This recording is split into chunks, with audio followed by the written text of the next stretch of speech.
avons pour notre premier webinaire de l'année qui s'intitule Liban, comment sortir de la crise. Nous avons le plaisir d'accueillir Michel Fayad, analyste politique et financier, et Alexandre Aoun, fondateur et rédacteur en chef de Monde-Orient.fr. Bonjour, Alors, bonsoir. Bonsoir à tous. nous vous proposons donc pour ce webinaire un état des lieux de la situation libanaise. Alors, voici les axes que nous allons traiter.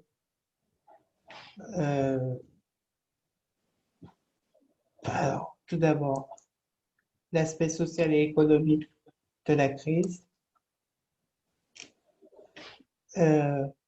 l'aspect institutionnel de la crise, les facteurs géopolitiques de la crise. Pour finir, nous ouvrirons le débat sur les réformes nécessaires pour sortir le Liban de la lutte.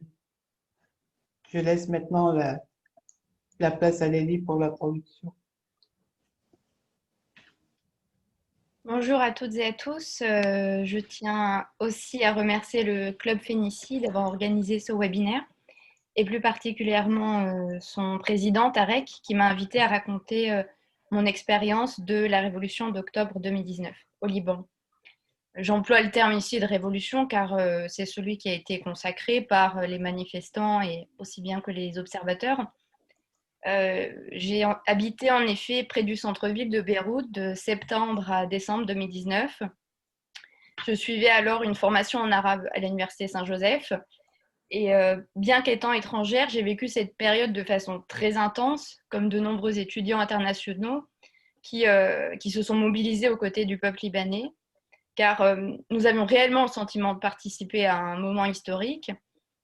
Comme vous le savez, c'est l'atteinte portée aux communications en ligne par le biais de l'application WhatsApp qui a servi de catalyseur à la révolte. La nuit du jeudi 17 octobre 2019, une centaine de Libanais sont descendus dans les rues de Beyrouth pour protester contre les impôts du gouvernement.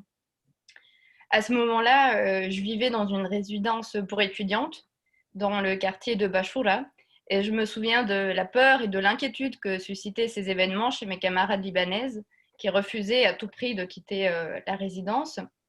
Et quand je suis sortie dans le centre-ville, à Beyrouth, le lendemain matin, et que j'ai vu ces manifestants se rassembler au fur et à mesure devant la mosquée El-Amin, et ces jeunes qui exprimaient leur colère, c'était vraiment comme si un mur de la peur venait de s'écrouler. Et ce qui m'a frappé vraiment le premier jour dans cette mobilisation populaire, c'était le caractère spontané et aussi cette attitude unanimiste. C'est-à-dire qu'elle n'était dirigée par aucun parti politique, c'était vraiment un mouvement populaire qui transcendait les clivages confessionnels. Et d'ailleurs, le slogan phare de la révolution, Kelun Yarne Kelun, qui signifie tous, veut dire tous, témoignait bien de cette volonté commune de renouveler la classe politique qui était alors accusée d'incompétence, d'inefficacité et surtout de corruption. En réclamant la chute du régime, finalement, les manifestants libanais renouaient avec cette forme de dégagisme qui avait caractérisé les révolutions arabes en 2012. Et ce qui était très impressionnant, c'était que ce mouvement touchait absolument toutes les régions du pays et partout fleurissait le drapeau libanais. Et je me souviens d'avoir été très touchée par l'ambiance très festive, chaleureuse et familiale des premiers jours, qui prenait parfois l'allure de fête nationale. Et d'ailleurs, à ce moment-là, j'ai souvent entendu dire dans les rues de Beyrouth que la Saoura d'octobre 2019 marquerait la véritable fin de la guerre civile. C'est-à-dire qu'il y avait vraiment une volonté de rompre avec la logique confessionnelle.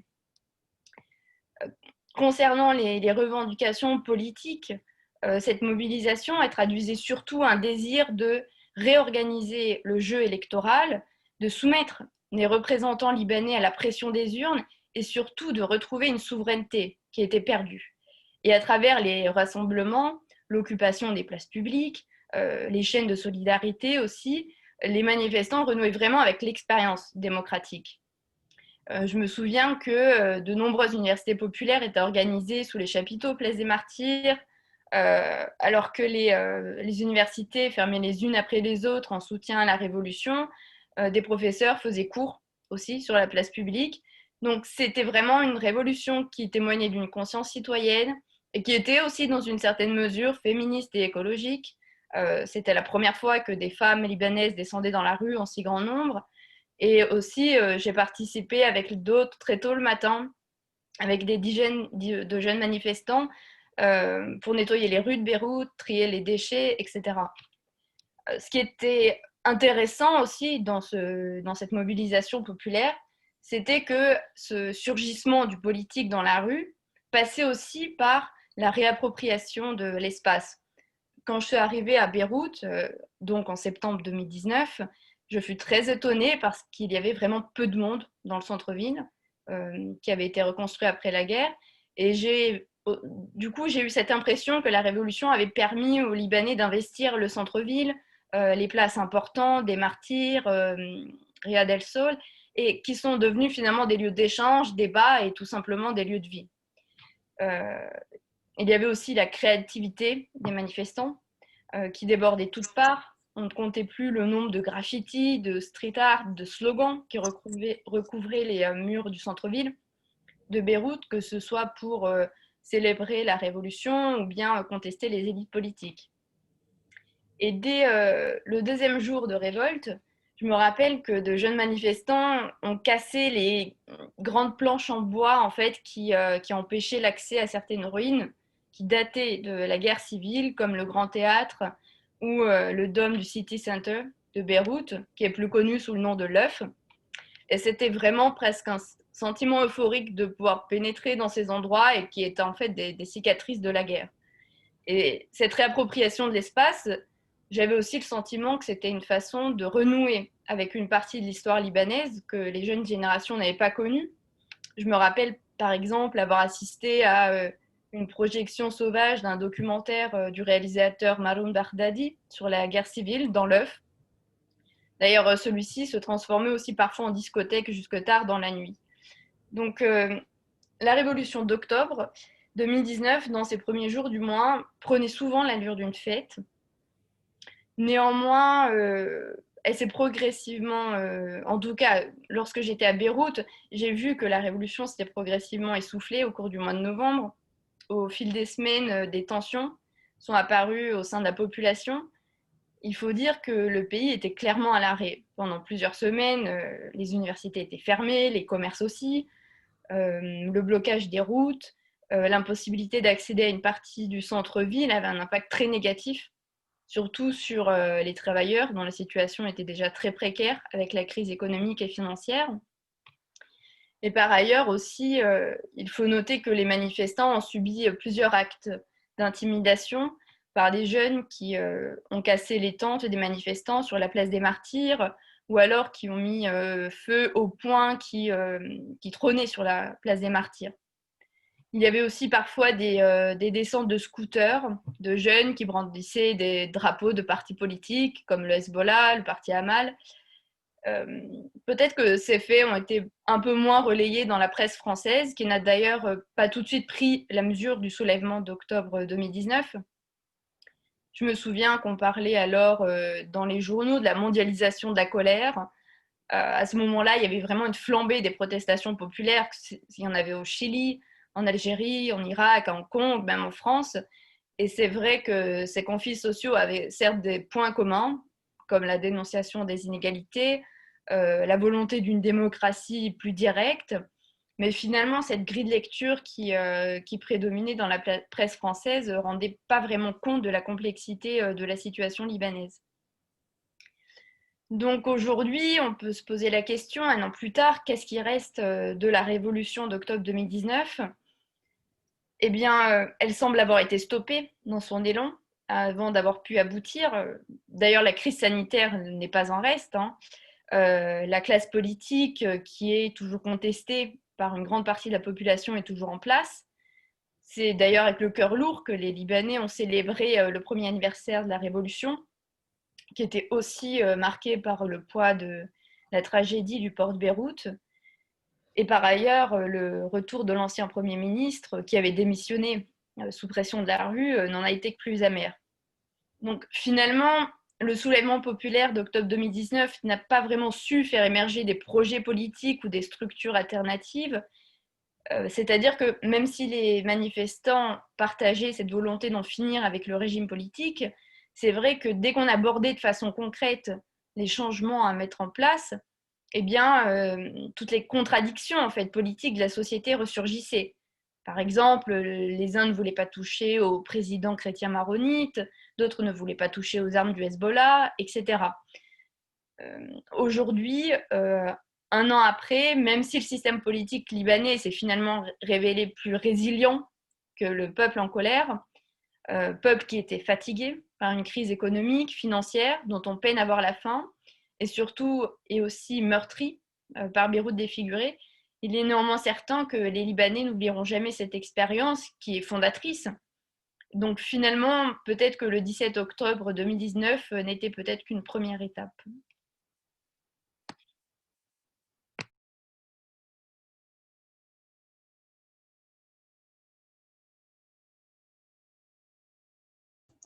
Merci Nelly pour ton intervention. Maintenant, nous allons passer à l'aspect social et économique de la crise au Liban. Je laisse maintenant la parole à Michel Fayad pour nous, pour nous éclairer sur cet aspect de la crise. Bonsoir à toutes et à tous. Je remercie tout d'abord le Club Fénicie, animé par Tarek Skayem, pour son invitation. Donc, il m'est demandé de traiter l'aspect social et économique de la crise au Liban. Je pense qu'il est important de revenir tout d'abord sur les vraies causes de la crise financière et monétaire. Cette crise ne peut être dissociée des politiques financières des gouvernements successifs et monétaires de la Banque centrale en place depuis 92-93. Donc la première cause, c'est la parité fixe, c'est-à-dire qu'on appelle en anglais le PEG, depuis 1997 entre la livre libanaise et le dollar, alors que les États-Unis ne sont ni le premier fournisseur ni le premier client du Liban. Le gouverneur de la Banque centrale explique que le PEG a été une décision nationale pour assurer la confiance et la stabilité et donc empêcher la volatilité de la livre que nous voyons aujourd'hui. Il estime même que le PEG a permis de pratiquer des taux d'intérêt beaucoup plus bas que tout autre pays noté B et a réussi à assurer un bon rythme de croissance et de développement économique du Liban. Or, la volatilité ne peut être empêchée ni par lui ni par quiconque. Preuve en est la situation aujourd'hui. Il n'aurait pas dû baser sa politique sur un objectif défiant l'impossible, en fait. Cette politique de PEG était donc censée protéger le pouvoir d'achat des Libanais, reconstituer la classe moyenne, octroyer des crédits au logement et aider les secteurs productifs. Le PEG a en fait détruit les secteurs productifs car il a renchéri les exportations et baissé le prix des importations. La production locale a alors chuté. La croissance économique a été impactée et la classe moyenne n'a pas été reconstituée. Le pouvoir d'achat n'a eu de cesse que de diminuer et la pauvreté augmenter. La livre libanaise a fini par se déprécier sur le marché de change parallèle et le PEG officiel est devenu purement fictif, comme vous le savez et vous le voyez aujourd'hui. Vous voyez la livre, elle est à 7 000, 8 000, elle a même atteint 10 000 à un moment. La deuxième cause, c'est l'économie rentière, reposant sur un système pyramidal. On l'a entendu, on parle d'un schéma de Ponzi, consistant à endetter l'État et donc les Libanais vivant au Liban, auprès d'étrangers, de personnes âgées, de la diaspora et des banques locales, utilisant les dépôts de la diaspora. Donc, cet endettement s'est fait à des taux d'intérêt très élevés, voire usuriers, alors que l'État libanais ne dégage aucun profit. La Banque centrale a payé ses intérêts par l'emprunt durant des décennies, creusant ainsi la dette et accumulant un service de la dette conséquent pour soutenir le PEG. Cette politique a conduit à rendre insoutenable le niveau de la dette du Liban et surtout le service de celle-ci, et pour lequel un tiers du budget national est alloué. Cela s'est fait au détriment de la santé, de l'éducation, des infrastructures et des autres besoins des Libanais. À l'exception de l'immobilier, tous les investissements ont été gelés à cause de ces taux trop élevés. Le système pyramidal a commencé à s'effondrer en 2011, quand la guerre en Syrie a commencé. Permettez-moi d'ouvrir une parenthèse sur la crise alimentaire. Comment est-ce que le Liban en est arrivé à être au bord de la famine? Depuis la fin de la guerre en 90, le Liban n'a pas de souveraineté alimentaire. Premièrement, les taux d'intérêt trop élevés ont écarté le secteur privé du crédit bancaire. Il n'y a donc eu que très peu d'investissements dans le secteur agricole. Et deuxièmement, on l'a vu, le PEG a renchéri les exportations et réduit le prix des importations.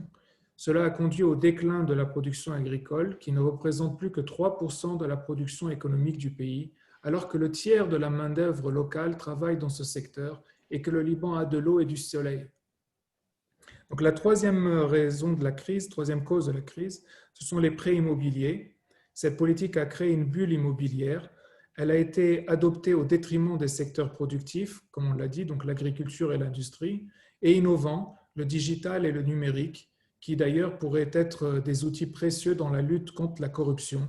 Parce que vous le savez, on peut le voir dans certains pays, le développement de l'e-gouvernement, l'e-administration et l'e-municipalité, en fait, réduit la corruption. A contrario, donc notre voisin israélien est le troisième pays le mieux représenté au Nasdaq après les États-Unis et la Chine. Voilà ce qu'on a manqué. La quatrième cause, ce sont les agences exclusives et les monopoles exclusifs du type Ketene, Abu Adal et Fatal. Cette politique a bloqué toute économie libre. Il n'y a pas d'économie libre au Liban. C'est contrôlé par des agences exclusives, des monopoles exclusifs, et je ne parle même pas des mafias. La cinquième cause, c'est l'absence de volonté sérieuse de favoriser le retour des réfugiés syriens en Syrie, malgré leur poids économique et social. Les réfugiés syriens consomment le tiers de l'électricité. Comme on l'a dit, la croissance économique du Liban s'est arrêtée depuis l'éclatement de la guerre en Syrie. Cela a entraîné l'effondrement du système pyramidal, donc Ponzi. Et ajoutons que le Liban est peut-être le seul pays de l'histoire à avoir eu à gérer une proportion de réfugiés par rapport à sa population aussi importante. La sixième cause, c'est le capitalisme de connivence, la corruption et l'incompétence qui prévaut tant au sein de la classe politique que dans l'administration publique et même à la tête des banques. Jusqu'en 2005, l'occupant syrien a participé à cela. La septième cause, c'est le clientélisme politique dans l'administration publique, qui donne un pouvoir d'influence ou de nuisance aux formations politiques au sein du gouvernement, qu'elles y soient représentées ou pas. L'économiste Toufik Gaspar, qui distingue la crise de change, qui est la dépréciation de la livre libanaise, de la crise bancaire, qui est l'effondrement du système financier, explique que la crise de change a été provoquée par l'endettement de l'État de 1993 à 2019 pour financer ses dépenses courantes et non les investissements. La crise de change a été provoquée, selon lui, par l'État qui s'est endetté de 1993 à 2019 pour financer ses dépenses courantes et non ses investissements. Donc on vient de dire. Ces dépenses courantes ont essentiellement consisté à financer le sureffectif dans la fonction publique et le recrutement supplémentaire de fonctionnaires causé par le clientélisme politique. Ces fonctionnaires sont principalement affiliés au courant du futur fondé par Rafik Hariri et aujourd'hui dirigé officiellement par Fouad Signora et dans les faits par Saad Hariri, au mouvement Amal dirigé par le président du Parlement Nabir Berri et au Parti socialiste progressiste de Walid Jumblat. La huitième cause, c'est le détournement de fonds publics à travers le Conseil du Sud sous le contrôle du mouvement Amal et de son chef, le président du Parlement Nabir Berri, la Caisse des déplacés sous le contrôle du Parti socialiste progressiste et de son chef Walid Jumblat, qui l'a d'ailleurs avoué lui-même à la télévision, et le Conseil pour le développement et la reconstruction et le Haut Comité de secours, tous deux sous le contrôle du courant du futur. La neuvième cause, ce sont les réseaux de contrebande à l'aéroport international de Beyrouth, dans les ports de Beyrouth et de Tyr et à la frontière avec la Syrie, gérés par le tandem chiite, le mouvement Amal et le Hezbollah, ou par certains de leurs partisans. La dixième cause, c'est la mafia des générateurs, proche du mouvement Amal, qui bénéficie de l'échec des gouvernements successifs à passer à l'usage du gaz dans les centrales électriques et à produire suffisamment d'électricité à travers la construction des infrastructures nécessaires. J'ouvre une nouvelle parenthèse. S'il est reproché au courant patriotique libre et au parti arménien Tachnak de ne pas avoir réussi depuis 2008 à réformer le secteur de l'électricité en appliquant sous d'autres noms le plan de Maurice Ernevy en 2005, il avait été alors quelques mois ministre de l'énergie et de l'eau et avait préparé ce plan avec Raoul Nerne, le ministre actuel de l'économie et du commerce démissionnaire, c'est-à-dire la gestion de l'électricité du Liban, EDL, comme une entreprise privée. Le plan avait appelé cela corporatization, et le passage au gaz dans les centrales électriques à la place du mazout, du fioul et du gazoil. Il faut également s'interroger sur l'identité des relais politiques de la mafia des générateurs qu'on associe souvent à Nabir Berri et au mouvement Amal, et sur le fait que depuis 2000, aucun gouvernement n'a modifié le prix du kilowatt, car une telle décision relève du Conseil des ministres et non du ministre de l'Énergie et de l'Eau. Donc ce prix du kilowatt a été fixé, fixé depuis 1994 jusqu'à aujourd'hui sur la base d'un baril de pétrole à $20. Or, depuis l'an 2000, le cours du Brent est monté bien au-delà de ce prix. Et en ne modifiant pas le prix du kilowatt, le déficit lié à ce secteur n'a donc fait qu'augmenter, entraînant avec lui le montant de la dette. La 11e cause, c'est l'offre touristique, visant à uniquement les ressortissants arabes du Golfe au détriment d'une offre diversifiée pour attirer des ressortissants européens, américains et asiatiques, alors même que le nombre de touristes chinois augmentait de manière exponentielle et rien n'a été fait pour encourager cette tendance. La 12e raison, c'est le traité de fraternité signé avec la Syrie en 1991 et établissant des relations économiques et commerciales inéquitables entre les deux pays et impactant négativement les secteurs productifs du Liban. La 13e cause, c'est la dilapidation des réserves en devises de la Banque centrale pour payer les factures d'un État mal géré, stabiliser le PEG qui n'aurait jamais dû être instauré et réaliser des opérations de change et d'ingénierie financière dans le but d'attirer des capitaux, mais qui a en fait accéléré l'effondrement du Liban. Certains estiment que ces opérations d'ingénierie financière étaient la seule façon de faire face à l'annulation de l'aide financière saoudienne en 2016, la hausse des salaires en 2017 et l'absence de réforme et donc le non-déblocage des fonds prévus par la CEDRE en 2018. En fait, elles ont été réalisées en raison d'un endettement que le pays ne pouvait plus supporter. Si le Liban en est arrivé à une telle situation, c'est bien à cause d'une part des taux d'intérêt élevés, car il a aussi engendré un service de la dette insoutenable pour le pays, et d'autre part du PEG, qui a été maintenu artificiellement après le début de la guerre en Syrie en 2011, ce qui a anéanti la croissance et provoqué le déclassement social. Toufik Gaspard, opposé aux opérations d'ingénierie financière, affirme, preuve à l'appui, que près de 75% des réserves en dollars de la Banque centrale proviennent des banques. Le reste provenant essentiellement du ministère des Finances via des opérations d'échange de dettes, donc les eurobonds de l'État en dollars échangés en bons du Trésor de la Banque centrale en livres libanaises. C'est d'ailleurs ce qui a, selon lui, rendu la dette insoutenable et entraîné le défaut de paiement. C'est donc l'État qui a financé la Banque centrale en dollars. Malgré le paiement en dollars par la Banque centrale des importations du gouvernement, donc le fioul et autres, l'État est en fait créditeur auprès de la Banque centrale de 4,5 milliards de dollars. L'effritement des réserves de la Banque centrale en dollars a donc été provoqué par les intérêts versés par la Banque centrale aux banques. Toufik Gaspard pense que si la Banque centrale ne publie plus son compte de résultats, c'est-à-dire les profits et les pertes, depuis 2002, c'est parce que depuis cette date, la Banque centrale accumule des pertes dont le montant correspond à peu près aux bénéfices des banques depuis cette époque. Bénéfices qui ont été pour la plupart transférés à l'étranger. Si le gouverneur de la Banque centrale assure qu'il cherchait à accumuler des réserves en dollars par tous les moyens pour préserver la parité fixe, donc le PEG, force est de constater qu'il a fait perdre aux déposants leur argent et qu'il a échoué à assurer tant la stabilité de la livre que celle du système bancaire. Il a pu commettre ce crime qu'avec le soutien du Parti des banques, coalition regroupant actionnaires et de banques, dirigeants de banques et politiciens, ayant des conflits d'intérêts avec les banques. Donc Toufik Gaspard pense qu'il aurait fallu sacrifier le PEG et forcer les actionnaires de banques à rapatrier leur argent. Cela aurait sauvé le secteur bancaire et les dépôts. La livre se serait effondrée mais aurait conservé un niveau supérieur à celui auquel elle est aujourd'hui.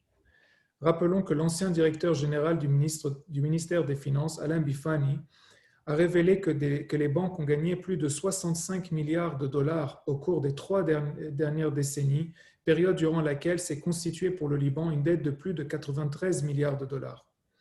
Il estime à plus de 5,5 milliards de dollars le montant de l'argent transféré par les banques libanaises à l'étranger depuis l'imposition par celles-ci, en dehors de tout cadre légal, d'un contrôle des capitaux. Le plan du gouvernement Diab, dont il a dirigé la rédaction, prévoit qu'en guise de contribution à la restructuration bancaire, les actionnaires des banques reversent une partie des dividendes qui se sont versés les années précédentes. Et donc, ils devraient les rapatrier puisqu'ils sont à l'étranger. Ce tableau est à charge contre Riyad Salamé, mais sachez qu'il a ses défenseurs. Ces circulaires, ces décisions, ces mesures et ces ingénieries financières ne pourraient être critiquées car elles ont toujours pris en compte le contexte politico-sécuritaire du pays. Donc, par exemple, on nous dit qu'en 1995, la reconduction tardive par la Syrie du mandat présidentiel de Lies Raoui aurait obligé le gouverneur à émettre des bons du Trésor à des taux faramineux. Et en 1996, l'affrontement entre Israël et le Hezbollah aurait détruit la croissance et les investissements. Mais cela n'est pas exact. En 1995, le pays était occupé et le pouvoir exécutif ayant été transféré par l'accord de Taïf du président de la République au Conseil des ministres et à son président, poste que Rafik Hariri était alors sûr de conserver en raison de l'entente syro-saoudienne à l'époque, la reconduction ou pas du mandat présidentiel de Lies Raoui n'avait que peu d'importance. La croissance et les investissements ont été essentiellement détruits par les taux d'intérêt trop élevés, car ceux-ci ont écarté le secteur privé du crédit bancaire en rendant celui-ci plus coûteux et en l'empêchant donc de financer des fonds de roulement et des investissements. Cela a donc ralenti l'économie, poussé à la faillite d'entreprises et entraîné de nombreux licenciements. Il y a également la question du seigneuriage. Dans son article publié le 21 juillet 2020 dans le Financial Times, Lebanon Central Bank Chief in Spotlight of a $6 billion boost to assets, Chloé Corniche a accusé Riyad Salamé d'avoir en 2018 dopé les actifs de l'institution d'au moins 6 milliards de dollars en utilisant des méthodes comptables non orthodoxes. Le seigneuriage est la différence entre les coûts de production et de distribution de la monnaie et la valeur nominale de cette dernière. Dans de nombreux cas de défaut souverain, les banques centrales ont été autorisées à continuer de fonctionner avec une situation nette négative, qui redevient positive avec le temps grâce aux bénéfices du seigneuriage. La situation nette se calcule en déduisant les différentes dettes de la somme totale des actifs. Toutefois, d'après la journaliste du Financial Times, Riyad Salamé aurait arbitrairement déterminé des revenus de seigneuriage sur la stabilité financière. Il pratiquerait cette méthode comptable non conventionnelle depuis longtemps. Elle lui aurait ainsi servi à gonfler les actifs sur le bilan de la Banque centrale et même à présenter des profits sur le compte de résultat de celle-ci.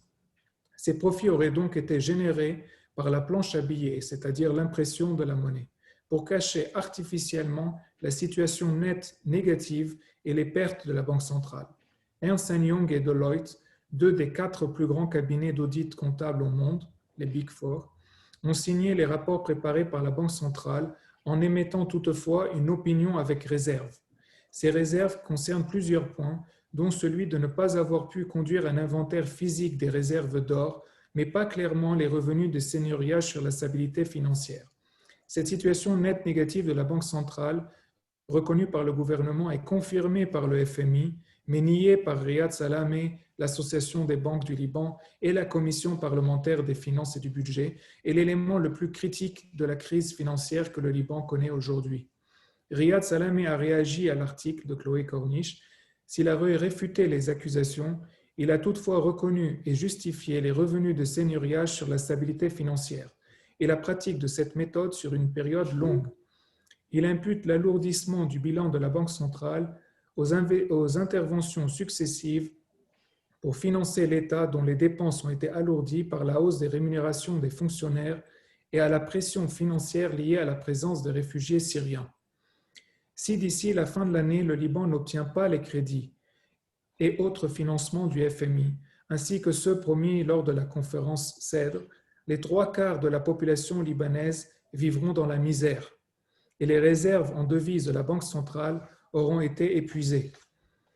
Les pays qui ont participé à la conférence CEDRE ont conditionné leurs aides et leurs crédits à l'accord du FMI concernant le plan de réforme du gouvernement libanais. Celui-ci était en négociation avec le FMI pour l'obtention d'aides et d'emprunts totalisant 5 à 10 milliards de dollars et le gouvernement précédent avait obtenu lors de la CEDRE une promesse de 11 milliards de dollars. Ces aides sont liées à des réformes que devra entreprendre le gouvernement. La santé de l'économie du Liban dépend de la confiance que la population, la diaspora et la communauté internationale mettent en l'État, la Banque centrale et les banques du Liban. Le défi est donc immense, à la mesure de la perte de la confiance. La crise est très ancienne, mais elle est devenue manifeste en 2017, quand Riyad Salamé, gouverneur de la Banque centrale, commença à faire ce qu'il appelait de l'ingénierie financière. Malgré cela, Saad Hariri, alors Premier ministre, exigea le renouvellement du mandat de Salamé. En novembre 2019, il y eut un autre signe inquiétant. Les banques qui n'accordaient déjà plus de prêts commencèrent à pratiquer le contrôle des capitaux. La crise devint flagrante dès octobre 2019 avec l'effondrement de la livre libanaise. Le 29 octobre de 2019, Saad Hariri fut poussé à la démission par les manifestants qui lui reprochaient notamment l'absence de réforme qui avait empêché le déblocage des fonds promis lors de la CEDRE. Aujourd'hui, il est de nouveau Premier ministre, appelé à poursuivre les négociations avec le FMI et à mener les réformes exigées par celui-ci. Or, Saad Hariri n'a été désigné Premier ministre que grâce aux voix des députés appartenant au bloc parlementaire dirigé par les partis ayant participé au pouvoir sous l'occupation syrienne quand Rafiq Hariri était Premier ministre, c'est-à-dire 92, 98 et 2000, 2004, et Fouad Siniora, son ministre des Finances, à la même période, 92, 98 et 2000, 2004. Ces partis sont le Coran du futur, donc fondé par Rafiq Hariri et dirigé officiellement par Fouad Siniora et dans les faits par Saad Hariri, le mouvement Amal de Nabir Berri, président du Parlement depuis 1992, le Parti socialiste progressiste de Walid Jumblat, le Coran Al-Azem de Najim Miati, le Coran Marada de Slimane Frangieh, le Parti social national syrien, le Parti Tashnak et le Parti Baas. À eux s'ajoutent les députés proches des partis précités, l'ancien Premier ministre Tamam Salam, les anciens ministres Nouad Machnou et Jihad El-Samad, ainsi que le vice-président du Parlement Eli Ferzli, qui occupait déjà ce poste sous l'occupation. Les autres députés ayant désigné M. Hariri sont Adnan Traboulsi, membre de l'association pro-syrienne Ahbash, Edi Demerjian, député de Zahle, élu avec 0,1% des voix et 77 voix préférentielles, Michel Daher, dont les biens immobiliers et mobiliers ont été saisis par la justice, qui l'accuse d'abus de confiance et de violation de la loi sur l'organisation de la profession d'intermédiation financière et qui risque la prison ferme, et Jean Talouzian, député proche du dirigeant et actionnaire de la banque SGBL, Antoun Sehnaoui. Saad Hariri, tout comme la plupart de ceux qui l'ont désigné, a un conflit d'intérêts par rapport au plan de redressement du gouvernement Diab. Il est en effet un des principaux actionnaires de la 6e banque libanaise, Banque Med, à la tête de laquelle son ancienne ministre de l'Intérieur, Raya Al-Hassan, vient d'ailleurs d'être nommé. Riyad Salamé règne en maître sur l'association des banques du Liban, car ses membres ne s'entendent sur rien, mais lui obéissent et s'opposent au plan du gouvernement Diab, parce qu'il prévoit la disparition, en anglais on dit wipe out, des actionnaires et de leur capital, ce qu'on dit en anglais write-off, dans les banques. Une coalition des banques, actionnaires, membres des conseils d'administration, consultants et avocats de celles-ci, et de grands déposants qui auraient à contribuer à la restructuration bancaire par le biais du bail-in, en français, c'est-à-dire le renflouement interne, c'est-à-dire le transfert dans le bilan comptable d'une partie des dépôts en capital, s'est formé pour lutter contre le plan soumis par le gouvernement au FMI et a fait un lobbying puissant auprès de la Commission parlementaire des finances et du budget. Alain Bifani et Henri Chaoul ont alors démissionné. Alain Bifani était alors le directeur général du ministère des Finances et Henri Chaoul était le conseiller du ministre des Finances. Et ils ont dénoncé un parti des banques. Et c'est cette commission parlementaire qui, grâce à ses soutiens, a saboté le plan de redressement et de relance du gouvernement Diab.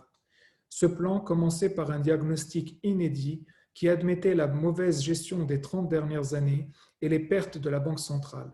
Mais la commission précitée contestait les chiffres du ministère des Finances concernant l'étendue des pertes, environ 50 milliards de dollars avant l'explosion du 4 août 2020.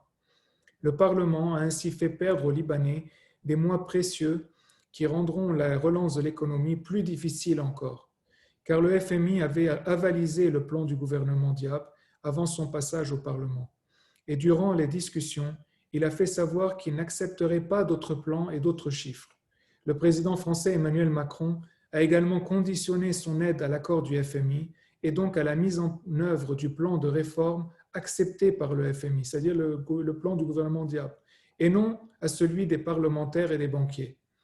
Les réformes que comportait le plan du gouvernement étaient principalement le passage en quelques années d'une économie rentière à une économie productive et innovatrice, et de monopoles exclusifs et d'agences exclusives à une économie libre, la restructuration du secteur bancaire, le partage des pertes financières entre l'État, les grands déposants, la Banque centrale et les banques, avec un renflouement des banques par les actionnaires et une contribution du millier de déposants ayant plus de 10 millions de dollars sur leur compte, un audit juridico-comptable, ou en anglais forensic audit, permettant de retracer toutes les transactions de l'État dans les détails, de façon à détecter toute transaction douteuse, à commencer par la Banque centrale, pour s'étendre ensuite au ministère, à l'administration et aux organismes d'État créés après la guerre. Donc le Conseil du Sud, la Caisse des déplacés, le Haut Comité de secours et le CDR, c'est-à-dire le Conseil pour le développement et la reconstruction.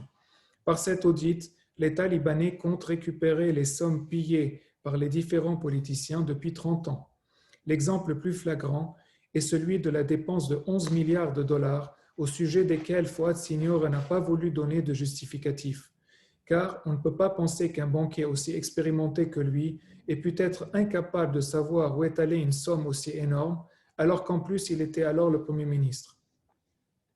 Pour éponger les pertes, la Banque centrale et l'Association des banques préfèrent, elles, hypothéquer les réserves d'or nationales, les actifs de l'État et même la façade maritime du Liban, et imposer une très longue période de contrôle des capitaux à tous les déposants, qui, de fait, subissent ainsi un haircut qui leur a déjà été infligé dans les faits en raison de la dépréciation de la livre et du contrôle des capitaux.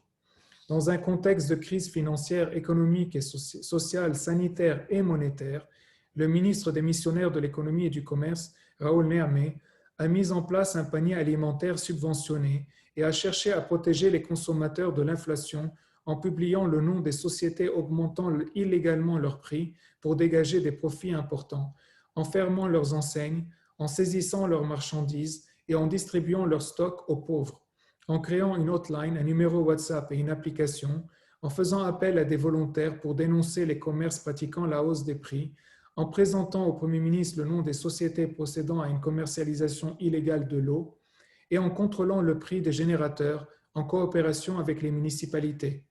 Riyad Salamé a annoncé qu'en l'état actuel des choses, fin des réserves, c'est-à-dire la fin des réserves en dollars de la Banque centrale et la suspension des négociations avec le FMI, les subventions sur le prix des produits pétroliers, médicaux, pharmaceutiques et alimentaires seraient levées avant la fin de l'année. Cela plongerait la population dans une misère encore plus grande et impacterait l'économie du pays puisque, entre autres, la livre se déprécierait davantage, les commerçants et les importateurs devant alors se fournir en dollars au marché noir. Le principal problème touchant les subventions est qu'elles profitent avant tout aux importateurs et aux commerçants, car ils ont accès aux dollars sur la base de la parité fixe, donc le PEG, qui est devenu préférentiel. En outre, certains produits subventionnés ont été pris en contrebande et revendus en Syrie principalement. Le panier subventionné avait de toute façon été prévu comme une solution temporaire devant fonctionner en parallèle à la mise en œuvre du plan du gouvernement Diab et donc des réformes. Un nouveau projet qui vient d'être achevé par M. Néamé en coordination avec la Banque mondiale et qui subventionne les personnes au lieu des produits par un transfert à ces derniers d'un montant en liquide, cash, ou en banque, ou sur une carte magnétique qui leur permet de maintenir leur niveau de vie actuel. C'est donc le consommateur qui en bénéficie directement et à 100%, éliminant toute possibilité pour les commerçants de faire des profits indus et réduisant la contrebande à zéro. Or, le plan soumis au FMI a été saboté par la Commission parlementaire des finances et par Nabir Berri, qui a soutenu la commission précitée pour qu'elle conteste les chiffres du gouvernement Diab, ce qui a empêché son passage au vote au Parlement. Ceci sachant que le FMI, qui veut toujours une reconnaissance totale des pertes, puis des solutions pour les éponger, a vérifié ces chiffres que le gouvernement a établis avec l'aide de Lazare et qui ne prêtera jamais d'argent si les parlementaires libanais parviennent à imposer d'autres chiffres et un autre plan au pays. Ici, il faut rappeler que le ministre et missionnaire des Finances, Razi Wazni, est depuis des décennies le conseiller financier de Nabir Berri. Ce dernier, tout en faisant pression sur le gouvernement par le biais de la Commission parlementaire des finances et du budget, faisait en même temps pression sur le gouvernement de l'intérieur. Il arriva ainsi que M. Wazni annonce une mesure en public, que Nabir Berri le contredise et que M. Wazni revienne ensuite en arrière. Ce fut le cas concernant une mesure de première importance pour le pays, celui du projet de loi sur le contrôle des mouvements de capitaux en devises. Voyant le plan du gouvernement Diab bloqué au Parlement, le FMI a suspendu depuis plusieurs mois les négociations en attendant que les Libanais s'accordent. Son aide, dont le Liban a tant besoin, en est retardée d'autant. Le Parlement et notamment son président, Nabir Berri, ont fait perdre au pays des mois précieux. Nabir Berri refusait d'ailleurs de convoquer le Parlement autrement qu'au compte-gouttes, rendant impossible de finir les discussions et d'étudier les projets de loi essentiels présentés par le gouvernement. Il a ainsi empêché l'examen et le vote de très nombreux projets de loi du gouvernement Diab, comme ceux sur le contrôle des mouvements de capitaux en devises, projets de loi qui ne voient pas le jour afin que certaines personnes puissent continuer à effectuer certains transferts et retraits, notamment vers l'étranger. Il a orchestré la modification du projet de loi sur la levée du secret bancaire, la rendant inefficace, alors que cette levée du secret bancaire est indispensable pour lutter contre la corruption et réussir l'audit juridico-comptable, comme on le voit aujourd'hui, puisque la Banque centrale prétexte le secret bancaire pour ne pas fournir certains documents à l'auditeur. L'approvisionnement, c'est-à-dire en anglais procurement, etc., sachant que d'autres lois essentielles demandées par la communauté internationale sont depuis longtemps au Parlement et attendent le bon vouloir des parlementaires, notamment le projet de loi sur l'indépendance de la justice permettant de juger les personnes politiquement exposées et leurs amis. Dans le même temps, M. Berri tente régulièrement et depuis des années de faire passer un texte de loi initiant les djihadistes, Al-Qaïda et autres, et les trafiquants de drogue. Ce projet de loi, rejeté par les manifestants, est soutenu par le club des anciens premiers ministres, Hariri, Miati, Signora et Salam, à l'exception de Selim Hass, et par le tandem chiite Amal el-Hezbollah. Il n'a pu être voté jusqu'à présent à cause du refus des députés des blocs parlementaires du Coran patriotique libre et du Parti des forces libanaises, ainsi que du Parti Kataib. Voilà, je vous remercie.